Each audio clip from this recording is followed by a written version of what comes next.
The millionaire shared his umbrella with a stranger. She saved him from gambling addiction. Marcus left the Alderton at 11 and had nowhere to go. That was always the problem. He never planned the exit. He could spend 3 hours in that room without checking his phone once, without thinking about dinner or the car or the drive home. But the moment the door closed behind him, there was nothing. Just the lobby, the marble floor, the concierge who never looked up, and the glass door to the street. He pushed through it. Cold air, heavy rain on Burnside, the kind that makes the whole city sound like dead static. He opened the umbrella and walked. He didn't know exactly how much he'd lost yet. He had a rough number, the way you have a rough number when you stop doing the actual math somewhere around hour 2. It was bad. He knew it was bad. He'd think about it tomorrow, when it felt more like a number and less like something lodged in his chest. He'd been walking maybe 2 minutes when he saw her. She was standing under the overhang of a closed flower shop, holding a canvas bag against her chest, watching the rain. No phone out, no umbrella. She wasn't panicking about it. She just stood there like she'd decided to wait and was comfortable with that decision. Her hair was auburn, dark at the edges from the mist creeping under the overhang. Green coat. She looked like someone who'd been somewhere real that night. Marcus slowed down. He didn't usually slow down for anyone. Not arrogance, just efficiency. His life ran on a rhythm he kept tight enough that random stops had to earn their place. This one had no reason. He stopped anyway. "Where are you headed?" he said. She looked at him. Not scared, not warm, just straight at him. 12th and Couch. "I'll walk you to 12th. She stepped out from under the overhang and fell into pace beside him. Simple as that. No thank you yet. No conversation to fill the silence. The umbrella covered them both if they stayed close, and she stayed close without making it a thing. They walked half a block before she spoke. "You came out of the Alderton?" she said. "Yeah. I was standing there a while." She glanced back at the building. 4th floor has a private room, not listed in the directory. He didn't answer. "I'm not asking about it," she said. Flat, no edge, just clarifying. "How do you know about it?" he said. "A client. Spent most of last year in that room." She shifted the bag on her shoulder. Kept telling himself it was strategy. Marcus looked at the street ahead. "What happened to him?" "He stopped," she said. "Eventually. 1 block. Maybe 2. The rain was lighter now." "That's a careful way to put it," he said. "It was a careful process." They reached 12th and she stopped and turned and looked at him the same way she had from the start. Direct, unhurried, nothing to prove. She pulled a card from the bag and held it out. White, plain. Her name, a number. The words, Community Financial Counseling, NW Portland. He took it.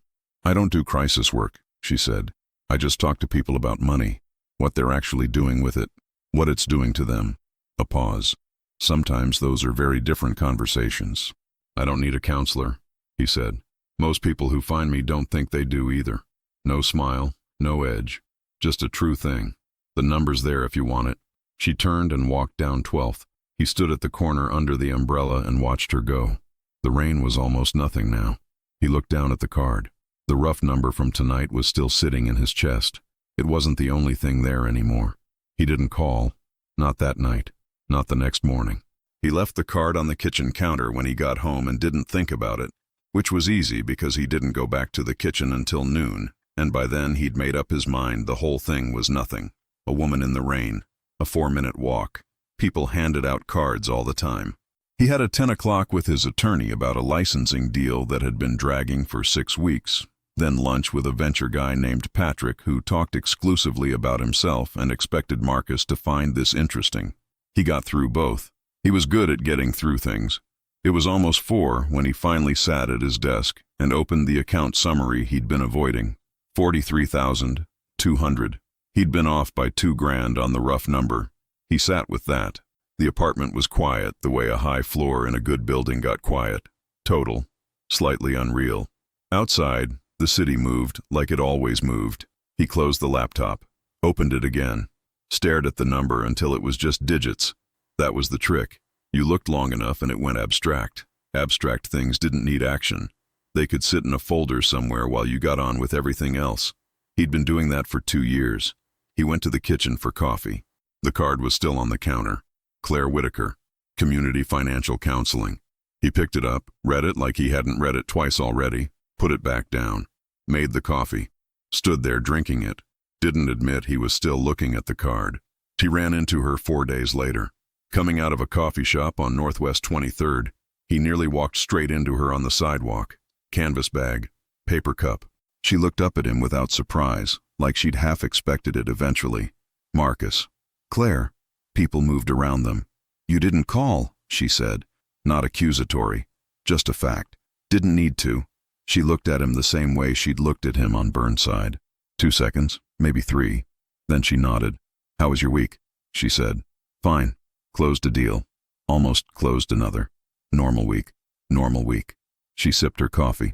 A delivery truck double-parked up the block. A woman with a stroller cut between them, and neither of them moved. You do this on purpose, he said. Do what? Ask regular questions. Make it feel like nothing. Something shifted in her face. Not quite a smile. Is that a problem? I don't know yet. She looked at him a moment. I'm heading back to the center. You can walk with me if you want. He had a 2:40. He checked his watch the way you did when the decision was already made. Sure, he said. They walked west. She didn't bring up the Alderton. Didn't circle back to the card or anything she'd said on Burnside. She asked how long he'd been in Portland. He said 6 years, came up after the acquisition. She asked what he missed about San Francisco. He thought about it honestly, which wasn't something he always did. The weather, he said, which sounds crazy. It doesn't. Everyone assumes you miss the energy. The money talk at every dinner. He shook his head. I just miss that it was warm. She laughed, short, caught off guard, gone before she decided to let it out. He noticed that. You from Portland, he said. Eugene. Moved here 8 years ago. Why'd you stay? Made sense to stay. She said it like that was the whole answer. That's it? Usually that's enough. They stopped at 23rd and Lovejoy. Across the street, a converted Victorian sat back from the sidewalk. A small sign near the door, NW Community Resource Center, in letters so modest you could pass it for years without seeing it. That's yours, he said. 5 days a week. She looked at the building, then back at him. You want to come in? The no was right there. Not today, he said. She nodded like that was a straight answer. Doors open. She crossed without looking back. He watched her go through the entrance, bag on her shoulder, cup still in her hand. He stood there a beat longer than he needed to. His phone buzzed. The 2 o'clock, calling early. He picked up and started walking. Told himself that the next time he drove past the Alderton, he'd keep going. He almost meant it. He went back to the Alderton on Friday. Not the room. Just the building. A meeting on the 2nd floor with a guy named Torres who was pitching a logistics software he wanted Marcus to back. 30 minutes, maybe 40. Clean in, clean out. Marcus had done it 100 times. The meeting ran long. Torres talked too much, the way founders talked when they were nervous, filling every silence like silence meant failure. Marcus let him. He'd been that guy once, sitting across from someone with money, trying to make the room feel smaller than it was. He said he'd think about it. Torres shook his hand 3 times. The elevator opened on the lobby, and Marcus stepped out and stopped. The 4th floor button. He hadn't pressed it. He was aware of not pressing it the whole ride down, aware in the specific way you were aware of something you were actively choosing not to do, which was a different thing entirely from not thinking about it. He walked out to the street, cold again, dry this time. The sky that hard gray that settled over Portland in November and didn't move.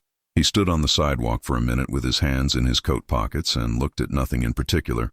He pulled out his phone, found the number from the card he'd entered without thinking about it the night he got home. He looked at it for a while, put the phone back in his pocket, walked to his car. He called on Sunday morning. No reason for Sunday specifically. He'd been awake since 6, which happened sometimes after a bad week, the kind of waking up where your brain was already running before you decided to let it. He made coffee and sat at the kitchen counter and looked at his phone and called before he had a chance to talk himself out of it. It rang 3 times. This is Claire. It's Marcus, from the rain. A short pause. I know who you are. He hadn't planned anything to say after that. He'd figured the act of calling was the whole move and the conversation would come. It didn't, immediately. I'm not in crisis, he said. Okay. He stopped, started again. I've been thinking about what you said, about your client, the strategy thing. What about it? He looked at the window. The city outside was still, Sunday morning still, that specific quiet before everything started up again. I tell myself the same thing, he said, that it's calculated, that I know what I'm doing. Claire didn't say anything. I'm good at risk, he said. Professionally. I've built the whole thing on it, so it felt like the same thing, just a different table. But, she said. He hadn't said but. She heard it anyway. Friday night I walked past a room and had to think about not going in. He said it flat. No drama. I've never had to think about that before. Quiet on the line. Not uncomfortable. She wasn't feeling it. That's not nothing, she said finally. No. Are you free Tuesday? She said. I have a gap at 4. He had a board call at 3 that would probably run over. He had dinner at 6 he'd been putting off canceling for 2 weeks. Yes, he said. Centers on Lovejoy. You've seen it. I've seen it. Come through the front, she said. Just tell them you're there for me. She hung up without ceremony. No see you then. No I'm glad you called. Just the click in the line going quiet. He sat at the counter for a while after. Outside a car started somewhere down the block and pulled away and the street went quiet again. He got there 7 minutes early and stood outside for 5 of them. The Victorian up close was older than it looked from the street. The paint on the porch rails worn to bare wood in places. A community bulletin board inside the door covered in flyers overlapping each other so many layers deep the oldest ones were just shapes beneath. It smelled like coffee and old carpet. A man in his 60s was sitting in the waiting area with a folder on his lap and his eyes on the floor. A young woman at the front desk looked up. Help you? I'm here for Claire Whitaker. She pointed down a short hall. 3rd door. He knocked. Come in. Small office. 1 window facing the side yard. The glass old enough to make the light look slightly wrong. 2 chairs across from her desk, neither of them matching. A shelf of binders on one wall. A corkboard above it with notes pinned at angles that suggested they'd been added fast and never straightened. Claire was at the desk with a folder open. She looked up when he came in and gestured at one of the chairs without getting up. He sat. She closed the folder and looked at him directly. No warm-up? No how was your weekend? Tell me what a normal week looks like, she said. Work-wise? All of it, he told her. The calls, the meetings, the deals in various stages. She listened without writing anything down. When he got to Thursday, she stopped him. What happened Thursday night, she said. He hadn't mentioned Thursday night. How did you... You slowed down when you got there, she said. You were going through the week fine and then you slowed down. He looked at her. She waited. I was at a platform, he said. Online. About 2 hours. How much? 11,000. She nodded once. Didn't flinch, didn't perform concern. And before Thursday, last time. Friday, the Alderton. So twice in 1 week. It varies. How often when it's a bad week? He looked at the window. The wrong colored light coming through the old glass. 3 times, maybe. 4. Claire leaned back slightly in her chair. Just slightly. You know what it is, she said. Not a question. I know what it looks like from the outside, he said. I'm not sure I've said the word out loud before. She didn't push him to say it now. She just held the space and let him decide. Addiction, he said. It sounded different out loud. Smaller somehow. More specific. That's what I'm working with, yeah, she said. That's the conversation. Outside in the hall, someone walked past, footsteps fading. The building settled back into its quiet. Most people take longer to get here, she said. I'm efficient, he said. She looked at him steadily. Then something in her face broke, briefly, just the corner of her mouth, gone before it became anything. Tuesday same time works for me, she said. If it works for you. He nodded. She opened the folder again. He understood that meant the hour was done. He stood and put on his coat and got to the door before she spoke again. Marcus. He turned. Saying the word was the hard part, she said. Everything after is just work. He held that for a second. Then he walked out into the hall, past the corkboard and the worn paint and the man still sitting in the waiting area with his folder, and out through the front door into the cold gray afternoon. He sat in his car for a few minutes before starting it. The word was still in his chest, smaller than before, but there. He drove home and didn't go anywhere near the Alderton. That was something. Tuesday came and he showed up. That was the part he hadn't been sure about, not the conversation itself. He could handle conversations. He'd sat across from attorneys, a board that tried to push him out once. Investors who thought money gave them the right to talk to people any way they wanted. He was fine at conversation. What he hadn't known was whether he'd actually walk back through that door. He did. 7 minutes early again. Claire was already at her desk when he knocked. 2 cups of coffee this time, one on her side and one on the corner closest to him. She didn't mention it. He sat and picked it up. How was the week? She said. I didn't go back. To the Alderton or the platform. Either one. How many times did you think about it? He looked at the cup. Enough that not going felt like something I had to keep deciding. That's how it starts, she said. It's not one decision. You make the same one over and over until it gets easier. Does it? For most people. Straight. No padding on it. Not everyone. He was glad she didn't just say yes. She asked about the week before he'd called her. Not about money. Not about amounts. About the week. Work. Sleep. How things felt. He talked, and she listened, and every few minutes she'd ask something that landed sideways. Quiet and exact. Like pressing a bruise to see if it was still there. It usually was. You said the Alderton started with a meeting downstairs, she said. Second floor. Guy pitching a logistics software. Was it a bad meeting? No. Routine. Did you like him?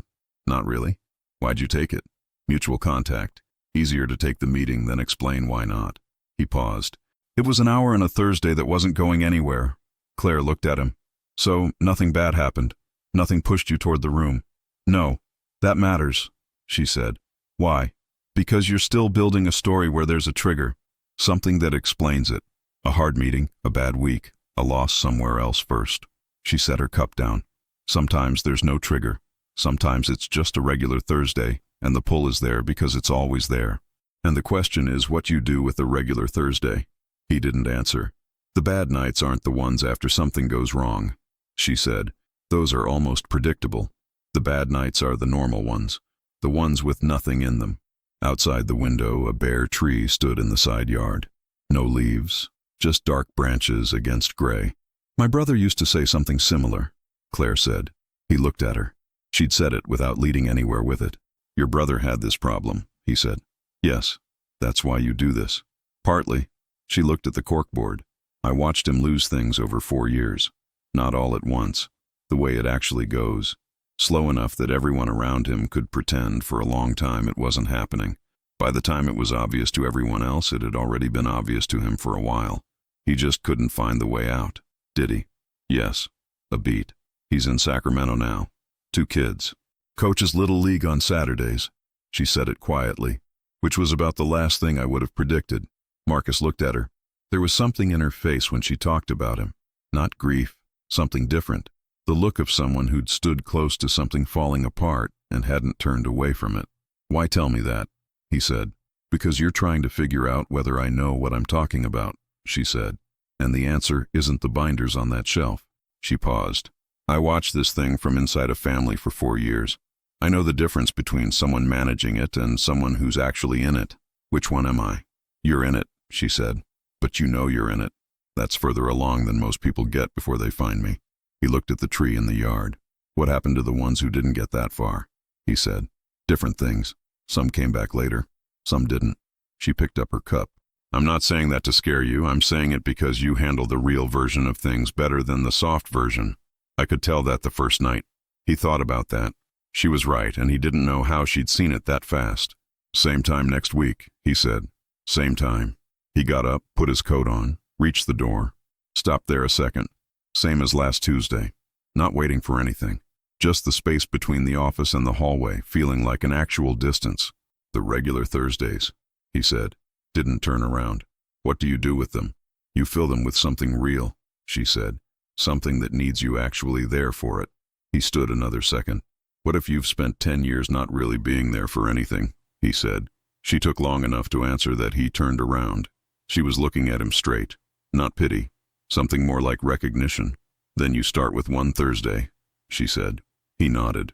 Walked out. Past the bulletin board. Past the front desk. Out into the cold. One Thursday. He drove home.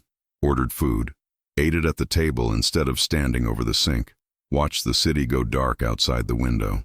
It wasn't much, but it was the first time in a while that a night had ended with him just sitting still, not running anything, not planning his way out of how he felt. Just there. 3 weeks in, they had a rhythm. Tuesdays at 4. He showed up. She had coffee. They talked for an hour. He drove home. That was it. Clean, structured, nothing complicated about the mechanics of it. The conversations were something else. She didn't run them the way he expected. He'd assumed it would feel clinical. Worksheets, frameworks, the kind of language that turned a person's problem into a category. It wasn't that. She just asked questions and listened to the answers and asked the next one.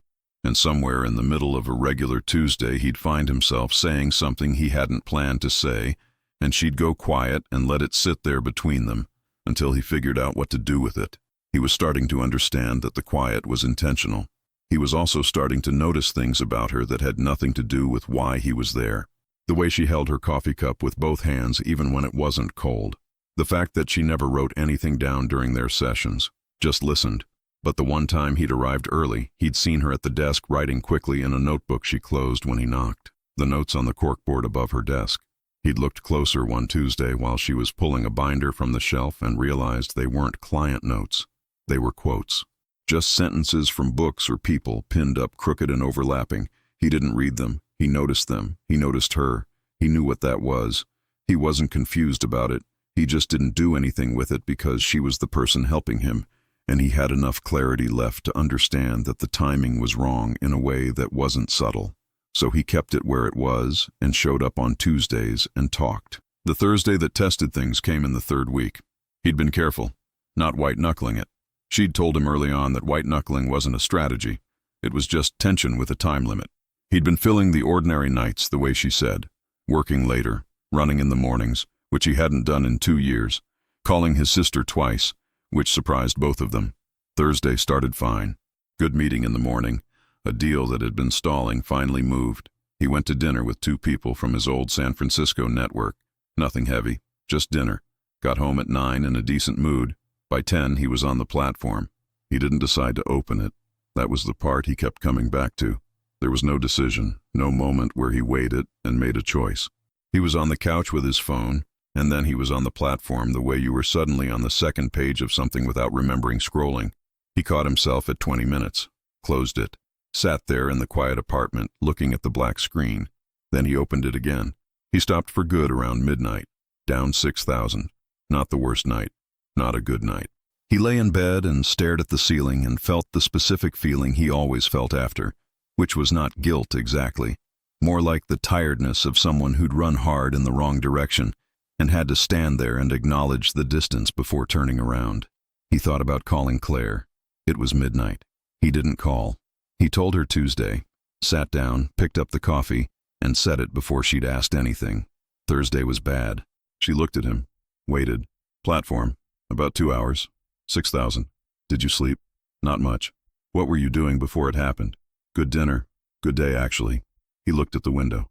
That's the thing. There was nothing wrong with Thursday. I know, she said.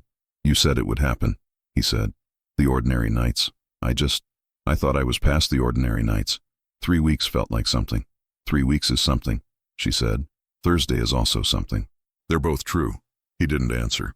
What did it feel like when you caught yourself? She said. He thought about it, like waking up somewhere and not knowing how you got there. She nodded slowly. But you stopped. Eventually. You stopped, she said again, not letting him slide past it. Yeah, that's new, she said. You told me the first night you'd never thought about not going in before. Thursday you stopped yourself and then started again. But you stopped. That's a different thing than what you were doing 2 months ago. He looked at her. It doesn't feel like progress. It never does from inside it. She set her cup down. Progress isn't a feeling. It's a pattern you can only see from far enough back. He sat with that. I thought about calling you, he said. After. It was midnight. You can call me, she said. That's not something you need to wait on. At midnight. If that's when it's happening, yes. He looked at her directly. There was something in the way she said it. No hesitation, no managing of expectations. Just yes. It caught him off guard in a way that a single word rarely did. Why do you do this? He said. Not the version with your brother. The actual reason you do it every day. She was quiet for a second. Because most people who sit in that chair have spent a long time being very good at making sure nobody sees the real problem, she said. And there's something about being the person who sees it anyway. She paused. It doesn't get old. He looked at her for a moment. She looked back. My brother sends me a voice memo every Sunday, she said. Just whatever's happening. The kids, the little league scores, something his wife said that made him laugh. She turned her cup slowly on the desk. That doesn't get old either. He didn't say anything. He didn't need to. They sat in the small office with the old glass window and the bare tree outside and the corkboard full of other people's sentences, and the hour moved around them without either of them rushing it. At the end she stood and walked him to the door, which she'd never done before. In the hall she stopped and looked at him. "Next Thursday," she said. "Call me when it's boring. Don't wait for it to go bad." He looked at her. "When it's boring." "When you're on the couch and there's nothing happening and the pull starts getting loud." She held his gaze. "Call me then." "Before." He nodded, walked out, sat in his car in the cold for a minute. Then he took out his phone and saved her number under her name and put it back in his pocket, just so it was easier to find. He called on a Wednesday, not because anything was wrong. 6:30, still light outside, a nothing evening. He'd finished work early for once and the apartment was quiet, and he was standing in the kitchen, not hungry enough to cook and not tired enough for the couch, and the phone was in his hand before he'd thought it through. It rang twice. "Hey," Claire said, background noise on her end. "Outside somewhere, wind, maybe traffic a block away." "Bad time," he said. "No, I'm just walking." A pause, the boring kind. It took him a second. Then he remembered what she'd said in the hall. "Call me when it's boring." "Yeah," he said. "Okay." The wind on her end shifted. "Talk. About what?" "Anything. What did you do today?" He leaned against the counter. "Calls until 2, reviewed a term sheet for something in Austin, walked around the block at 4 because I was losing my mind." "How many blocks?" 6. "That's not a walk, that's a lap. I had a call at 4:30. "So you ran." "I walked quickly." She laughed. The short one, caught off guard. He'd stopped pretending he wasn't listening for it. "What are you doing right now?" he said. "Picking up dinner. I cook maybe twice a week, and the other nights I accept my limitations." "Where?" "Thai place on Glisson. You know it?" "No. They put too much basil in everything," she said. "I've never once complained about it." He smiled at the counter. Didn't say anything for a second. "It's strange," he said. "What is?" "Calling someone because nothing's happening." He looked out the window at the city going orange in the late light. "I've never done that." "What do you usually do when nothing's happening?" "Make something happen," he said. "Work, mostly. Or," he stopped. "Or the other thing," she said. "Yeah. Stillness is hard for people like you," she said. "Not critical. Just matter of fact. People like me. People who built everything by moving fast. Sitting still feels like losing ground." She paused. "It's not, but it feels like it." He thought about that. It was accurate in a way that was slightly uncomfortable. "My ex used to say I didn't know how to just be somewhere," he said. He hadn't planned to go there. It came out anyway. "How long ago?" 3 years, almost 4. "What happened?" She said I was always somewhere else even when I was in the room. He looked at his hand on the counter. She wasn't wrong. Claire was quiet on her end. He could hear her walking, footsteps on pavement, the sound of a door opening and the noise of a restaurant briefly, and then the door closing and quiet again. "She's still in Portland," he said. "Who?" "Your ex. Or, I don't know if there's an ex." "There is," she said. "He's in Seattle now. We were together 4 years." "What happened?" A beat. He wanted someone who could leave this work at the office. She said it plainly. "I'm not that person. I tried for a while, and then I stopped trying, and then we ran out of road."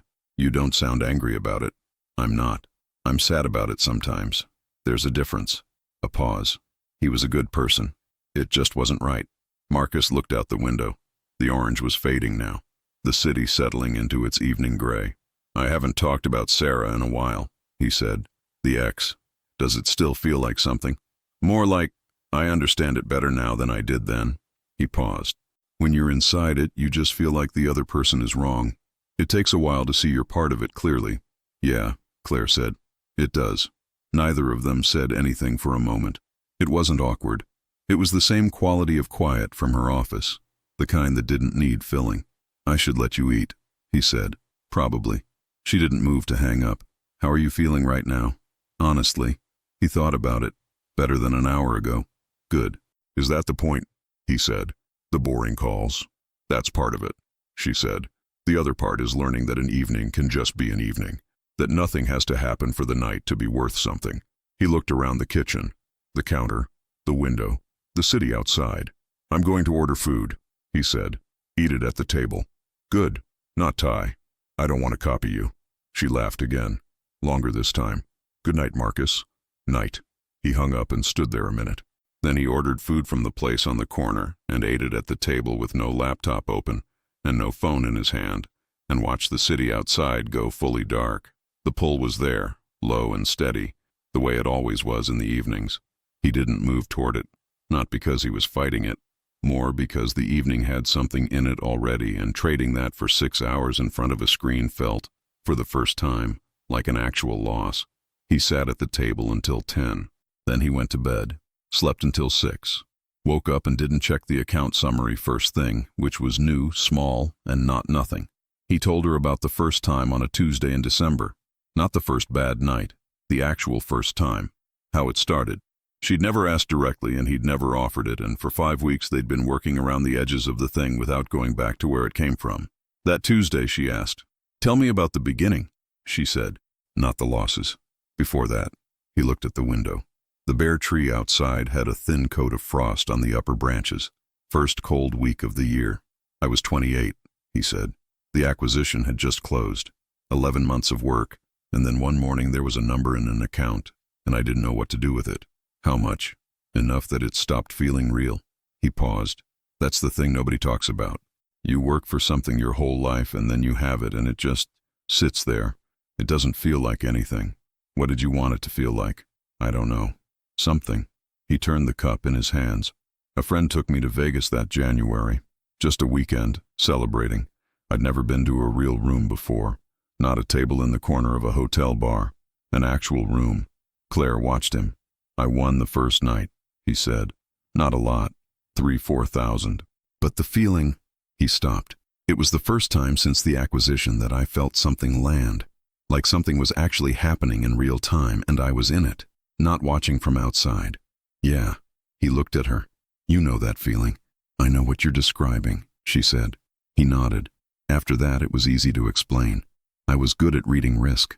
I understood odds better than most people. It wasn't the same as someone who didn't know what they were doing. He said it without pride. More like reading back something he'd written a long time ago and hearing how it sounded now. I had reasons for all of it. For a while the reasons held. For a while, yeah. He set the cup down. Then they didn't, and I made better reasons. She didn't say anything. Let him keep going. The worst year was 2 years ago, he said. I lost about 400,000 across 8 months. Not in one place. Spread out, platforms, rooms in 3 different cities. I had enough that it didn't change my life practically. That's the thing that made it worse. There was no bottom. No moment where the bank account said stop. So nothing forced the conversation. Nothing. I just kept going. He looked at the corkboard. I'd think about stopping and then talk myself out of it.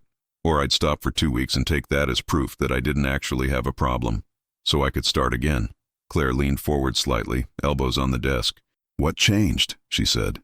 Before the rain. Before you called me. He was quiet for a moment. Nothing changed, he said. That's the honest answer. It was the same night it always was. Same room, same feeling walking out. The only difference was, you were standing under that overhang, and you gave me a card, and I took it. You didn't have to take it. No. You didn't have to call. No. She looked at him steadily. So something changed. He thought about that. The lobby of the Alderton, the glass door, the rain. Standing at the corner, watching her walk down 12th Street with her canvas bag. I think I was tired, he said. Not that night specifically. Just tired of the version of myself that existed in those rooms. I didn't like who I was in there. He paused. I'd gotten very good at not thinking about that. And then you had 4 minutes walking in the rain with a stranger and it was harder not to think about. He looked at her. You were direct with me, from the first sentence. He paused. Most people aren't direct with me. They want something, so they manage me. You didn't want anything. Something moved in her expression. Small, quick. I wanted you to take the card, she said. That's different. How? You wanted something for me, he said. Not from me. She held his gaze for a second. Then she looked down at the desk. He hadn't planned to say it exactly that way. It was true, though, and she didn't deny it. And the office got quiet in a way that felt different from the usual quiet. A little heavier, a little warmer. The 400,000, she said after a moment.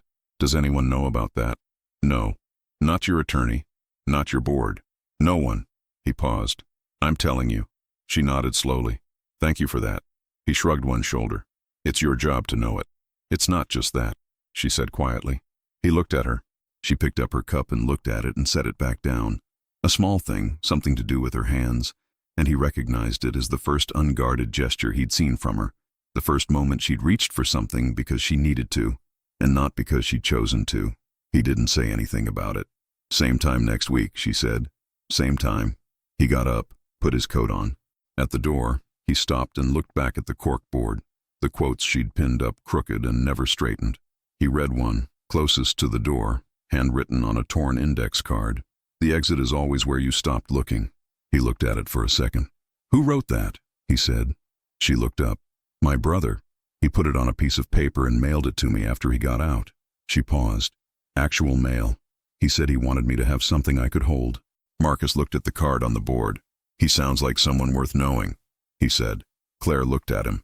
Something in her face opened, briefly, the way a window opened in a room that had been closed a long time. He is, she said. Marcus nodded and walked out. Down the hall, out the front door, into the December cold. He sat in the car and didn't start it for a few minutes. He was thinking about the index card, the handwriting on it, the fact that someone had put it in an envelope and stamped it and sent it instead of texting it, because they wanted the other person to have something they could hold. He thought about what that cost a person, to get out of the thing, and then turn around and find the words, and then fold them into an envelope and send them to the person who'd watched the whole thing from the other side. He thought about Claire keeping it on the wall. He started the car. Drove home in the dark and didn't go anywhere near the Alderton, and that wasn't the point anymore. Not really. The point was something else now. He just hadn't figured out what to do about it yet. He found out by accident. Third week of December, a Friday. He was leaving a building on Southwest Park after a meeting that had run 90 minutes over schedule, walking fast, coat open, because he'd never gotten around to buttoning it, when he saw her across the street. She wasn't alone. A man, roughly her height, dark coat, standing close to her on the sidewalk outside a coffee shop. They were talking. She had both hands around a cup, the way she always held cups, and she was looking up at the man with an expression Marcus had never seen from her. Careful, a little guarded but not closed, like someone navigating something they hadn't fully decided about yet. Marcus stopped. He didn't mean to. His feet just stopped while his brain ran a second behind.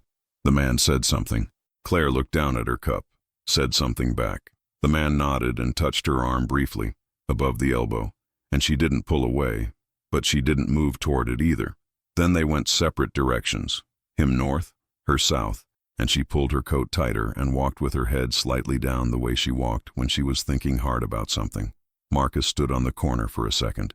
Then he turned and walked the other direction and told himself it was nothing, which was unconvincing from the first word. He didn't bring it up Tuesday. He meant to. He'd told himself on the drive over that it would be straightforward. He'd mention he'd seen her. She'd explain whatever it was, and that would be that. It was nothing.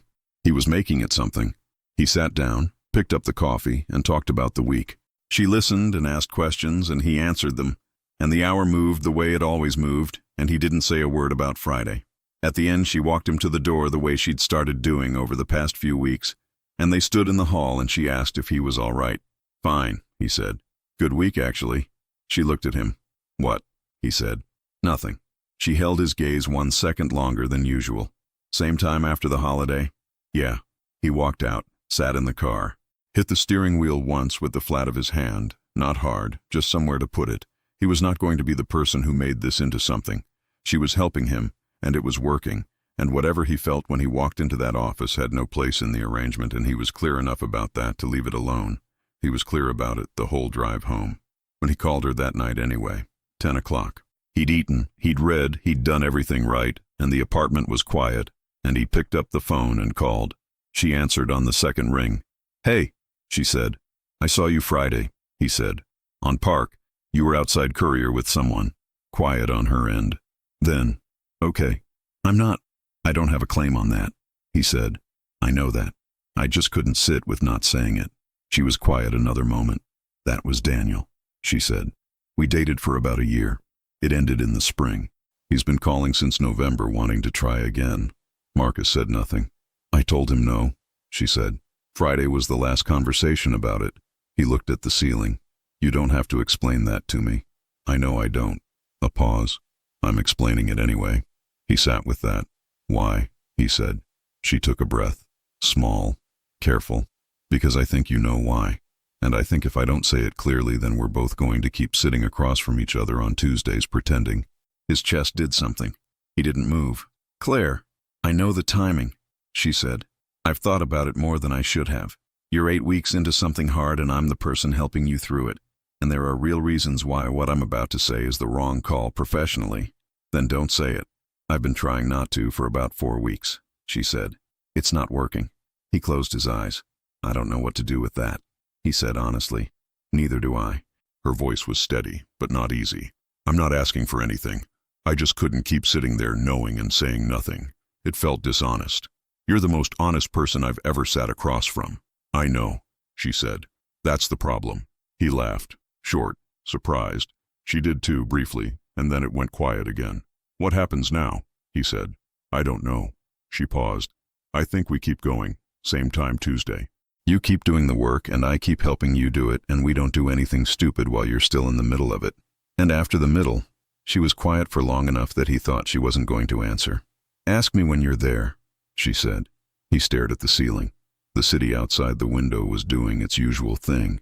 Indifferent. Ongoing.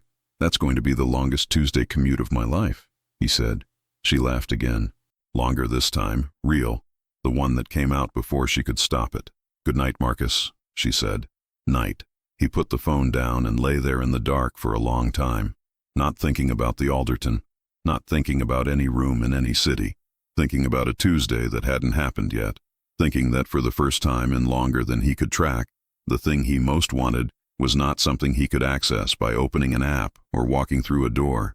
It was just out ahead of him somewhere. Something he'd have to wait for. He wasn't good at waiting. He was going to have to get better. January came in cold and gray, and Marcus showed up every Tuesday. That was the thing he held on to when the weeks got hard. That he kept showing up. Not perfectly. There was a night in the first week of January where he opened the platform and sat there for 40 minutes before closing it without placing anything, which Claire said counted as a real thing, and he said felt like standing in the doorway of a burning building and calling it progress. She said that was exactly what it was. They didn't talk about what she'd said in December. Not directly. It was there, though, in the room with them every Tuesday. Something they both knew was there, and had agreed without agreeing to leave where it was until the time was different. He respected that. He also spent considerable energy not thinking about it, which took energy he could have used elsewhere. He ran in the mornings now. Every day, not just when the apartment felt small. 3 miles, sometimes 4. The city still dark when he went out. Just the bridges lit up over the Willamette, and his breath showing in the cold. He'd stopped hating it somewhere around week 3, and started looking forward to it somewhere around week 6, which felt like its own kind of news. He called his sister more. She'd stopped sounding surprised when she picked up. He hadn't been back to the Alderton since October. The night that nearly broke things happened on a Thursday in late January. He'd had a bad day. Not catastrophic. Just the grinding kind. 3 things going wrong in sequence, each one manageable alone, but together adding up to something that sat on him all afternoon. A deal he'd been building for 4 months fell apart over a clause his attorney had flagged twice and he'd waved off. His fault. Clean and simple. And he hated his own faults more than he hated other people's. By 8 he was on the couch and the pull was louder than it had been in weeks. He picked up the phone, put it down, picked it up again. He didn't call Claire. He didn't call Claire because what he wanted in that moment was not to talk. What he wanted was the specific silence of a room where the only thing that existed was the next hand, the next number, the next 30 seconds. He wanted to stop thinking about the deal and his attorney's email and all the evidence that he was still, even now, capable of spectacular lapses in judgment. He wanted to disappear for a few hours. He knew exactly what that was. He put on his coat anyway, drove without thinking about where he was going, which was how he'd always ended up at the Alderton. The city at night, the familiar route, the particular quality of not deciding, which was its own kind of decision. He drove past it, not deliberately. Or not only deliberately. He was 2 blocks past before he registered it, and by then he was at the light at Burnside, and he sat there watching it cycle red to green to red again. He sat through 2 lights. Then he called Claire. It rang 4 times. He was already composing the message he'd leave when she picked up, slightly out of breath, like she'd moved fast to get to the phone. Hey, she said. I drove past the Alderton. He said. I'm sitting at Burnside. A second of quiet. Are you going back to it? No. He looked at the red light. I just wanted to tell someone. She didn't say anything immediately. He could hear her breathing, steady, and something in the background. A television, maybe. Low. That's the second time you've driven past without going in, she said. I know. That's not nothing. I know that too. He leaned his head back against the seat. The deal I've been building since September fell apart today. My fault. I'm sorry. I wanted to disappear for a while. I know what that means now. I couldn't have told you what it meant 4 months ago, but I know now. He paused. I put my coat on and got in the car and drove and ended up here. But you called, she said. Yeah. Why? He looked at the light. Green this time. He didn't move. Because you're the person I call, he said. That's just what's true now.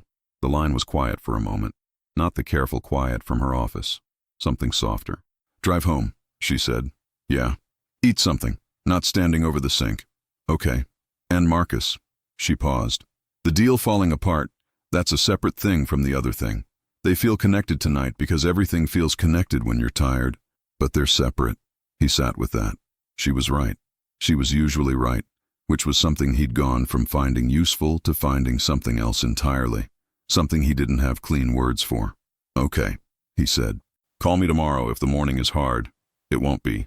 Call me anyway. He drove home, ate leftover soup at the table, went to bed at 11. In the morning the deal was still dead and his attorney's email was still in his inbox, and none of it had reorganized itself overnight the way you half hoped things would. He called her at 8 anyway. She picked up on the second ring, and they talked for 20 minutes, about nothing related to any of it. A book she'd been reading, something his sister had said about her kids' school play, the coffee place on Gleason that had changed their cup sizes without warning anyone. 20 minutes of nothing. By the time he hung up, the day felt like something he could move through. Her February arrived and he asked her to get dinner. Not a Tuesday. A Saturday. No session. No office. No mismatched chairs. He texted her on a Thursday morning and said he'd like to take her to dinner on Saturday, and she didn't respond for 2 hours, and he sat with his phone face down on his desk and told himself that was fine. Her text when it came was 3 words. What time Saturday? He stared at it for a second. Then he typed back 7 and put the phone in his drawer and got back to work and was completely useless for the rest of the afternoon. Saturday he got to the restaurant 10 minutes early and she arrived exactly on time, and he stood up when she came through the door, which he hadn't planned to do. She looked different outside the office. Same green coat, different underneath it. Dark dress, her hair down instead of back. She looked like herself, but with the office removed. Just a person walking toward him through a restaurant on a Saturday night, and something about that was almost too much to look at directly. She sat down across from him and looked at the menu and then looked at him over the top of it. You stood up, she said. I noticed that too. She looked back at the menu. The corner of her mouth moved. How are you feeling? She said. Not the session version of the question. The regular version. Nervous, he said. She looked up. Good nervous or bad nervous? He looked at her straight across the table. Good, he said. Definitely good. Something in her face settled. Like a question she'd been holding got a satisfactory answer, and she could set it down now. She put the menu on the table and looked at him the way she'd looked at him from the beginning. Direct, unhurried, nothing to prove. Okay, she said. Outside the window, Portland moved through its Saturday night, indifferent and ongoing. The same city that had been raining the night he'd stopped on a sidewalk for no good reason and tilted an umbrella toward a stranger. He thought about that night sometimes. The lobby, the cold, the rough number sitting in his chest like something lodged. He thought about what would have happened if he'd just walked past her, if she'd taken a different route, if the rain had stopped an hour earlier and she'd already been gone. He didn't like thinking about that version. What are you thinking about? She said. The rain, he said. The first night. She looked at him for a moment. Me too, she said quietly. Sometimes. The waiter came and they ordered and the restaurant moved around them, and Marcus sat across from the person who had stood under an overhang and taken a card from her bag and changed the entire direction of things. He hadn't said thank you yet. Not really. Not for the right thing. Claire, he said. She looked up. Thank you. He held her gaze. Not for the sessions. For seeing it when I couldn't. For not pretending you hadn't. She looked at him for a long moment. You did the work, she said. You made it possible to start. She looked down at the table. When she looked back up, there was something open in her face, the way it had opened briefly in her office weeks ago, the window in the closed room. She left it open this time. You're welcome, she said. And that was enough. That was exactly enough. The food came and they ate and talked, and the evening went slow in the way evenings went slow when you didn't want them to end. And Marcus sat there in a restaurant on a Saturday in February and felt, for the first time in a very long time, like a person who was exactly where he was supposed to be, not disappearing, not running anything, just there. March came in quiet, 6 months since the rain. Marcus knew the number without having to count it. He'd started tracking time differently somewhere around January, not in deals closed or accounts reviewed, but in Tuesdays. In mornings he'd run instead of lying there staring at the ceiling, in nights that had ended at a dinner table instead of in front of a screen. 6 months felt like a long time, and like nothing at all. He and Claire had seen each other 3 times outside the office since February. Dinner twice. A Sunday walk along the waterfront once, where they'd talked for 2 hours without noticing the time moving. Each time felt easier than the last, and also more weighted. The way things got heavier, the more they meant. He was paying attention to that. He was paying attention to everything differently now, which was its own strange adjustment, like having a volume dial turned up on a life he'd been living with the sound mostly off. He told her about Sarah properly. Not the summary version he'd given in the office, but the real one. 4 years, the good parts first, then the slow erosion of them. The way he'd watched Claire listen and registered again, that she listened differently from anyone else he knew, not waiting for her turn. Actually there. She'd told him more about her brother. The years of it, what it looked like from inside a family. The particular helplessness of watching someone you loved make the same choice over and over. He'd listened and hadn't said it gets better, or at least he stopped, because she knew all of that already. He'd just listened the way she'd taught him to, and at the end she'd looked at him like that meant something. He was in the middle of understanding that it did. The Tuesday before everything shifted, Claire asked him something she hadn't asked before. "If I wasn't in the picture," she said, "what does the work look like?" He looked at her. "What do you mean?" "I mean if you'd never met me. If you'd called a different number on that card, or not called at all." She held her pen lightly on the desk, not writing anything. "Is this something you're doing because it's working, or because of who's in the room with you?" He understood what she was asking. She'd been careful not to ask it for months, and now she was asking it, and the room felt different for it. "That's a real question," he said. "I know it is." He thought about it honestly, the way she'd taught him to think about things. Not the answer that sounded right, the actual answer. "Both," he said. "At the start it was mostly you. I won't pretend it wasn't. I called because of how you made me feel on Burnside that night. Not because I'd woken up ready to change anything." He paused. "But somewhere around week 4 it stopped being about you and started being about what I could actually see in myself. Things I'd spent years not looking at directly." She nodded slowly. "Now it's both again," he said. "But differently. The work is real on its own, and you're—" He stopped. "Say it," she said quietly. "You're the reason the room feels safe enough to do it." He looked at her. "I don't think those two things cancel each other out." She looked at the desk for a moment, then back at him. "I need to tell you something," she said. He waited. "I talked to someone I trust. A colleague. A supervisor, essentially. Someone I go to when I need to think through difficult calls." She said it carefully, each word placed. "I told her about the situation, about the line between what this is professionally and what it might be outside of it." Marcus was very still. "What did she say?" "She said the ethical thing was to refer you out, to find you someone equally qualified and step back from the professional relationship, so the other thing had room to exist without compromising either of us." Claire held his gaze. She was right. He didn't say anything. "I have a name," she said. "His name is Paul Garrett.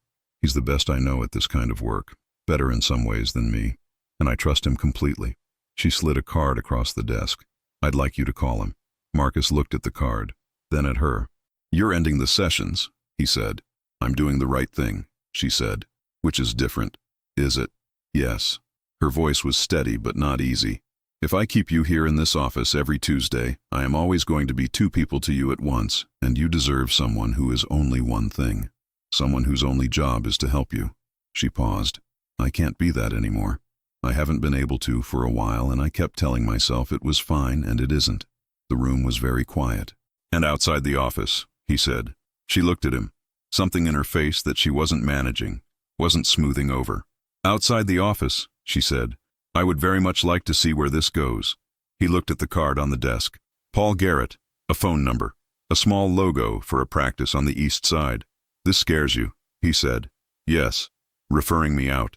Letting you go is easy, she said. Professionally. I know it's the right call. She pressed her hand flat on the desk.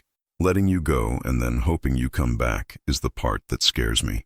He reached across the desk and put his hand over hers. She looked at their hands, then at him. I'm coming back, he said. You don't know. Claire. He waited until she looked at him fully. I drove past the Alderton on a Thursday night in January and called you from Burnside instead. I know what I'm orienting toward. She was quiet for a moment. The old glass window behind her, the bare tree outside, the corkboard full of sentences she'd saved because they meant something. I'm going to miss Tuesdays, she said. I'll call Paul Garrett tomorrow morning, he said, and Tuesday nights I'll take you to dinner instead. She looked at him for a long moment. That's a very clean solution, she said. I'm efficient. Something broke open in her face.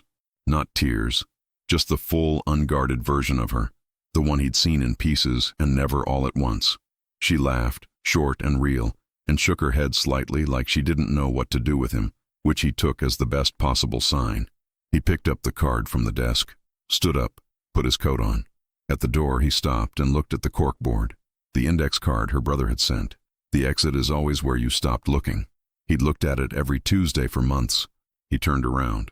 The night on Burnside, he said. When you gave me the card, did you know then? She thought about it. I knew something, she said. I didn't know what to call it yet. What do you call it now? She held his gaze across the small office, the mismatched chairs between them, the whole winter they'd spent in this room. The best decision I made in the rain, she said. He stood in the doorway for a second. Then he walked out, down the hall, past the bulletin board, out through the front door into the cold March air. He stood on the sidewalk and looked at the street and felt the full weight of 6 months settling into something he could actually carry. Not light. Real things weren't light, but the right shape for him now. Something he'd grown into without noticing he was growing. He took out his phone, opened it to contacts. He didn't call Paul Garrett yet. He stood there in the cold and called his sister instead, and when she picked up he said, I have something to tell you, and she said finally, and he laughed and started talking. He talked the whole walk to his car. By the time he got in, he still hadn't stopped. The rain came back in October, not unusual for Portland. The city spent most of autumn getting rained on and had the general attitude of a place that had made its peace with that a long time ago. Marcus stood at the window of the apartment on the 3rd floor and watched it come down on the street below, steady and indifferent, the same rain it always was. He'd moved in August. Not Claire's place, not his old apartment on the high floor with the view he'd stopped looking at. A different building, 4 blocks from her, close enough that the walk between them took 6 minutes, and they'd timed it exactly once, and never discussed it again. The apartment was smaller than what he'd had before. He'd looked at bigger ones and kept coming back to this one because the kitchen had a table by the window and the window faced the street, and something about that felt right in a way he didn't need to explain. He cooked now. Not well, Claire was honest about that, but with genuine effort, which she said counted for more. She came over on Wednesday nights usually, and they ate at the table by the window and talked the way they talked, which was for a long time about everything and nothing and whatever was actually on their minds, and he'd learned to tell the difference between when she was tired and when she was quiet and when she was working something out and needed him to just be in the room while she did it. He was good at being in the room now. Paul Garrett had told him that, actually. Not as a compliment, as an observation in that specific way Paul had of saying things that were true without performance. You've learned to be present. Marcus had said I had a good teacher. Paul had looked at him over his glasses and said, you did the work. Don't give it away. He still saw Paul every other week. 8 months in, and he'd stopped counting sessions the way he'd stopped counting a lot of things. It was just part of the week now, part of how he moved through things. The Alderton had been sold and converted to office space, which he'd found out by accident and felt exactly nothing about, which was its own kind of news. The platform accounts were closed, had been since February. He didn't miss them. He'd expected to miss them more, expected some low persistent ache where they used to be. What he found instead was space, just ordinary space where the Pull used to live, space he'd filled with running and cooking badly and calling his sister and sitting at the table by the window watching the street. Small things. He'd learned to trust small things. Claire was at the counter behind him making coffee. The specific sound of it, the grinder, the water, the particular quiet, after when the machine was doing its work. He knew her rhythms now the way you knew the rhythms of a place you'd stopped being a visitor to. Her mornings were slow and needed to be. She read at night until later than was reasonable. She held her cup with both hands, even in August. She laughed before she decided to, and sometimes tried to reel it back and couldn't. And those were his favorite moments, the ones she couldn't reel back. "You're watching the rain," she said. "It's doing something worth watching." She came and stood beside him with both cups and handed him one and looked at the street. "1 year ago this week," she said. He looked at her. "You counted. I didn't have to count. I remember the night." She looked back at the window. I'd been at the center late, a session that ran over, one of those ones that takes everything you have. I was walking to the Thai place on Gleason, and the rain caught me and I ducked under the florist overhang and stood there trying to decide if it was worth waiting out. You waited. I almost didn't. She sipped her coffee. I was tired. I was about to just walk in it. He looked at the street below. The same rain, different night. The city, just the city. I came out of the Alderton and started walking, he said. I do that sometimes still. Just walk when I don't know where to put something. I wasn't looking for anyone. Neither was I. He reached over and took her hand. She turned her palm up and held his back, the way she did, easy and without ceremony, like they'd been doing it a long time. They had been doing it a long time. Not as long as it felt, but long enough. "I called my brother this morning," she said. "Sunday memo? He left it last night. The kids had a Halloween thing. He sent pictures." She paused. "He asked about you. Said he wants to meet you at Christmas if we come down. Do you want to go?" She looked at the rain. "Yes." He nodded. Sacramento at Christmas. He'd never been. He thought about her brother sending an index card in an envelope because he wanted her to have something she could hold, and how that card had been on her wall every Tuesday, and how he'd read it so many times the words had stopped being words and started being something else. The exit is always where you stopped looking. He'd stopped looking at a lot of exits. Started looking at the room instead. "Paul asked me something last week," Marcus said. "What?" "He asked what I would tell someone just starting out, someone sitting in the chair for the first time." He looked at the rain. "I said I'd tell them that the hardest part isn't the stopping. It's learning to want something more than the thing you're stopping." Claire was quiet beside him. "What did he say?" she said. He said, "Write it down." She looked at him. Something in her face. The open version. The one she'd stopped closing. "Did you?" "Not yet." He looked at her. "I'm still figuring out how it ends." She looked at him for a long moment in the October light with the rain coming down outside and Portland doing its quiet, indifferent thing around them. "I don't think it ends," she said. He looked at the street. A woman below was walking fast through the rain with no umbrella, shoulders up, moving like someone who'd accepted getting wet and was done being bothered by it. He watched her until she turned the corner and disappeared. A year ago, he'd tilted an umbrella toward a stranger on a sidewalk because he'd stopped for no good reason, and something in him had moved before his brain had a say. He still didn't have clean language for what that was. He wasn't sure he needed it. "Dinner tonight," he said. "I'm cooking." Claire looked at him. "Should I eat something first?" "That's not funny. I'm asking sincerely." He laughed. She laughed. The rain kept coming down outside the window the way it always did, indifferent and ongoing, not caring in the slightest what it had started a year ago on a sidewalk in the middle of the city. He held her hand and watched the street and felt the full, ordinary weight of a Sunday morning in October with nowhere to be and no room calling him and the person he wanted beside him already there. It was enough. It was more than enough. It was everything he hadn't known he was looking for when he walked out of a building on a rainy night and stopped for no reason at all. Would you have taken the card? Or would you have walked past her and missed everything that came after? Your participation means a lot to the channel. Please share your thoughts in the comments.